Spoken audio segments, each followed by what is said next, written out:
3 দশকেরও বেশি সময়ের মধ্যে সবচেয়ে ভয়াবহ বন্যা হচ্ছে ভারতের উত্তর পূর্বাঞ্চলীয় রাজ্য ত্রিপুরায়। এ বন্যায় সবচেয়ে ক্ষতিগ্রস্ত হয়েছে গোমতী জেলা। গোমতী জেলাতেই গোমতী জলবিদ্যুৎ কেন্দ্রের ডম্বুর সুইচ গেট খুলে দেওয়ার ফলে বাংলাদেশের বিস্তীর্ণ অঞ্চলে বন্যা পরিস্থিতির সৃষ্টি হয়েছে।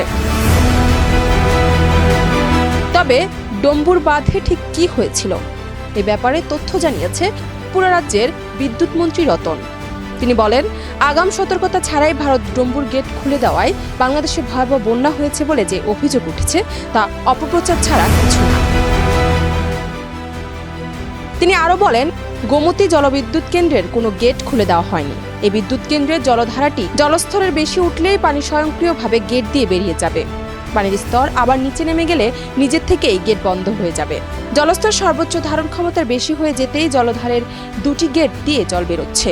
এর মধ্যে একটি গেট দিয়ে 50% হারে পানি বেরোচ্ছে। আগস্ট মাসে স্বাভাবিক বৃষ্টিপাত হওয়ার কথা 196.5 মিলিমিটার, অথচ সেখানে বৃষ্টি হয়েছে 656.6 মিলিমিটার, যা 234%-এরও বেশি।